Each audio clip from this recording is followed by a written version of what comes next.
Good morning students. आज का हमारा टॉपिक है electron charge density in molecular orbitals. तो तरंग फलनों से हम अणु में इलेक्ट्रॉन आवेश का वितरण ज्ञात कर सकते हैं, यानी कि हम देख सकते हैं कि अणु में इलेक्ट्रॉन आवेश का वितरण किस जगह है। तो आणविक कक्षक या परमाणुवीय कक्षक पर इलेक्ट्रॉन घनत्व की प्रोबेबिलिटी उनके तरंग फलन के वर्ग के द्वारा दी जाती है। ठीक है, अतः दो अवस्थाओं यानी कि psi1 और psi2 में इलेक्ट्रॉन प्रायिकता घनत्व समीकरण 24 और 25 का वर्ग करने पर प्राप्त होता है। यानी कि psi1 का स्क्वायर बराबर क्या हो जाएगा, psi a plus psi b upon root में 2 प्लस 2sab का होल स्क्वायर। इसी प्रकार से psi2 स्क्वायर बराबर क्या हो जाएगा, psi a plus psi b upon root में 2 माइनस 2sab का होल स्क्वायर। यानी कि psi s स्क्वायर बराबर क्या हो गया, psi1 स्क्वायर बराबर 2 प्लस 2sab माइनस 1 पावर में ब्रैकेट में हो जाएगा psi a square plus psi b square plus 2 psi a psi b। इसी प्रकार से psi a स्क्वायर बराबर psi2 स्क्वायर बराबर 2 माइनस 2sab का पावर माइनस 1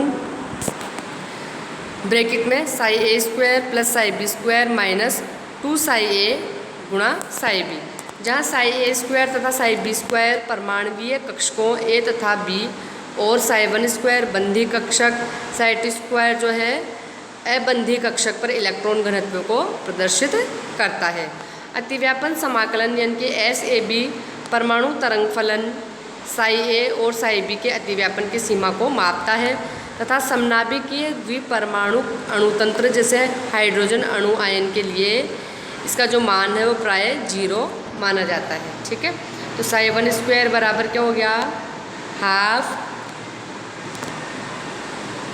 ब्रैकेट में psi a square plus psi b square plus 2 psi a psi b। इसी प्रकार से psi2 स्क्वायर बराबर क्या हो गया, हाफ ब्रैकेट में psi a square plus psi b square minus 2 psi a psi b। ठीक है, क्योंकि 2 की पावर माइनस 1 का मतलब क्या हुआ, हाफ। तो नाभिक A के नज़दीक क्षेत्र में इलेक्ट्रॉन के पाए जाने की प्रायिकता psi a स्क्वायर और नाभिक B के नज़दीक के क्षेत्र में इलेक्ट्रॉन के पाए जाने की प्रायिकता क्या होगी, psi b स्क्वायर। इसी प्रकार पद जो psi a और psi b है वो दो नाभिकों के मध्य इलेक्ट्रॉन के पाए जाने की प्रायिकता को प्रदर्शित करता है।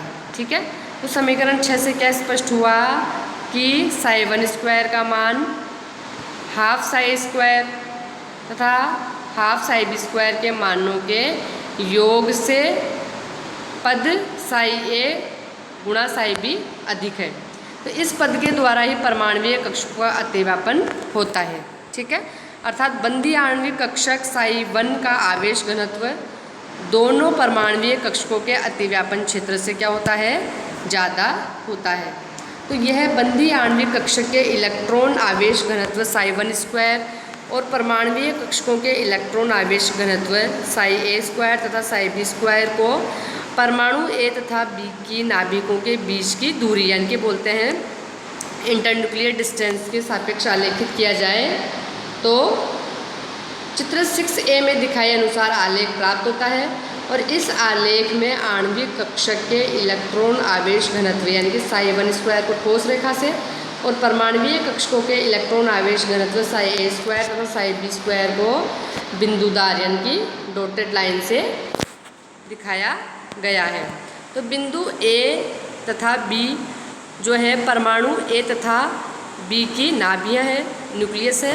तो आलेख से क्या स्पष्ट हुआ कि बंधी आणविक कक्षक के लिए दोनों परमाणुओं की नाभिकों के मध्य इलेक्ट्रॉन आवेश घनत्व psi1 स्क्वायर अर्थात इलेक्ट्रॉन घनत्व प्रायिकता दोनों परमाणुवीय कक्षकों के इलेक्ट्रॉन आवेश घनत्व psi a स्क्वायर और psi b स्क्वायर से अधिक है। ठीक है, यानी कि परमाणुवीय कक्षकों की तुलना में बंधी आणविक कक्षकों में जो इलेक्ट्रॉन घनत्व प्रायिकता होती है वो ज़्यादा होती है। यही कारण है कि बंधी आणविक कक्षक के लिए दोनों परमाणुओं के नाभिकों के बीच अधिक इलेक्ट्रॉन घनत्व होने के कारण ये दोनों नाभिकों को अधिक स्थायी रूप से बांधे रखता है। ठीक है, जो इनके बीच में बॉन्डिंग को शो करता है। अतः बंधी आणविक कक्षक साई1 की ऊर्जा A तथा B परमाणुओं के परमाणुीय कक्षकों क्रमशः साई A तथा साई B से कम है। ठीक है, यानी कि इलेक्ट्रॉन घनत्व प्रायिकता तो बंधी आणविक कक्षकों में परमाणुीय कक्षकों की तुलना में क्या है, ज़्यादा, और जो ऊर्जा का मान है वो परमाणुीय कक्षकों की तुलना में कम है।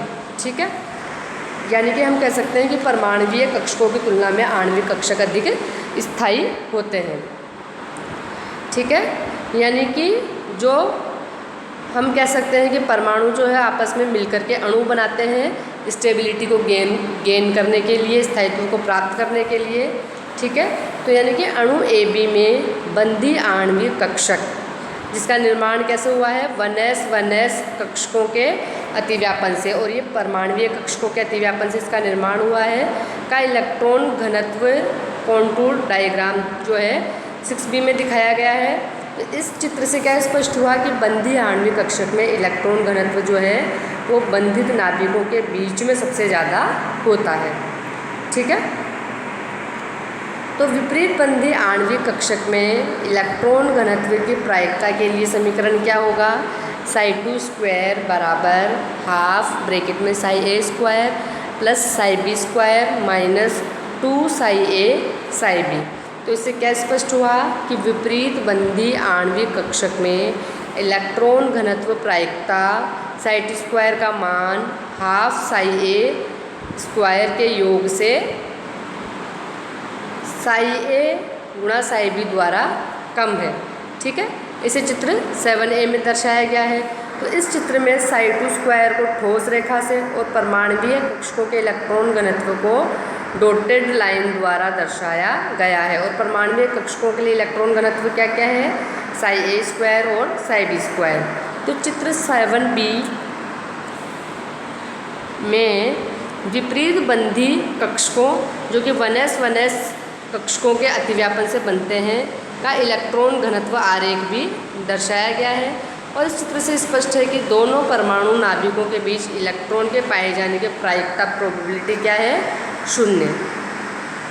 ठीक है, अब हम देखते हैं कि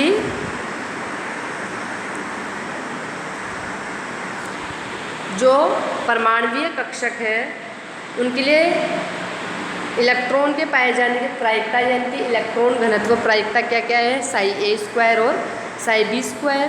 तो जो बॉन्डिंग मोलिकुलर ऑर्बिटल है उनमें इलेक्ट्रॉन घनत्व प्रायिकता यानी कि Ψ1² का मान जो है दोनों परमाणुीय कक्षकों की तुलना में क्या है, ज़्यादा, लेकिन इनकी ऊर्जा क्या होती है, कम, यानी कि सिस्टम स्टेबल हो रहा है। लेकिन जो एंटी बॉन्डिंग मोलिकुलर ऑर्बिटल के लिए जो प्रायिकता घनत्व है Ψ2, ठीक है, वहाँ क्या है, इलेक्ट्रॉन के पाए जाने की प्रायिकता कम है परमाणुीय कक्षकों की तुलना में। वो कितनी है आपके, वो कितनी कम है, Ψa गुणा Ψb कम है। ठीक है, यानी कि हम कह सकते हैं कि दोनों परमाणु नाभिकों के बीच इलेक्ट्रॉन के पाए जाने की प्रायिकता 0 होती है। ठीक है, अब है आपके बंधी आणविक कक्षकों और विपरीत बंधी आणविक कक्षकों के बीच में अंतर, डिफरेंस। सबसे पहले चर्चा करते हैं बंधी आणविक कक्षकों की। तो बंधी आणविक कक्षक जो है वो द्विपरमाणुवीय कक्षकों के योग अतिव्यापन से बनते हैं, यानी कि दोनों परमाणुवीय कक्षक जो है वो सेम फेज से ओवरलैप होने चाहिए, जबकि जो विपरीत बंधी आणविक कक्षक होते हैं वो दो परमाणुवीय कक्षकों के डिफरेंस ओवरलैप से बनते हैं, यानी कि अपोजिट फेज से ओवरलैपिंग होती है परमाणुवीय कक्षकों की। दूसरा जो है बंधी आणविक कक्षक की ऊर्जा अतिव्यापन करने वाले परमाणुवीय कक्षकों की ऊर्जा से सदैव कम होती है, जबकि जो विपरीत बंधी आणविक कक्षकों की ऊर्जा होती है वो ओवरलैपिंग में भाग लेने वाले परमाणुवीय कक्षकों की ऊर्जा से हमेशा ज़्यादा होती है। तीसरा पॉइंट है आपके जो बंधी आणविक कक्षक में इलेक्ट्रॉन के पाए जाने की प्रायिकता जो है वो दोनों परमाणुओं के नाभिकों के बीच में मैक्सिमम होती है। अतः इलेक्ट्रॉन घनत्व जो है वो दोनों नाभिकों को बांधे रखता है, ठीक है, अट्रैक्ट किया हुआ रहता है और दोनों नाभिकों के मध्य प्रतिकर्षण के लिए आवरण का ये काम करता है, ठीक है। यानी कि दोनों नाभिकों के बीच में प्रतिकर्षण नहीं होता। क्यों? क्योंकि जो ये इलेक्ट्रॉन घनत्व है वह दोनों नाभिकों के बीचों बीच रहता है, तो ये इलेक्ट्रॉन घनत्व जो है अपने आकर्षण से दोनों नाभिकों के बीच में एक स्थिर दूरी बनाए हुए रखता है, इनको बांधे रखता है। तो इससे दोनों परमाणुओं के मध्य का बंध क्या हो जाता है, बहुत ज़्यादा स्थायी हो जाता है। जबकि विपरीत बंधी आणविक कक्षकों में इलेक्ट्रॉन के पाए जाने की जो प्रायिकता होती है वो दोनों परमाणुओं के नाभिकों के मध्य कितनी होती है, 0। इसलिए हम कहते हैं कि दोनों नाभिकों के मध्य प्रतिकर्षण होता है और क्योंकि सेम चार्ज है दोनों नाभिकों के ऊपर धनावेश पाया जाता है और हम जानते हैं कि समान आवेशों में प्रतिकर्षण और विपरीत आवेशों में आकर्षण होता है, इसलिए दोनों नाभिकों के मध्य क्या होगा, प्रतिकर्षण। तो जब दोनों नाभिकों के बीच में प्रतिकर्षण होगा तो कोई भी बंध यहाँ पर नहीं बनता है, ठीक है।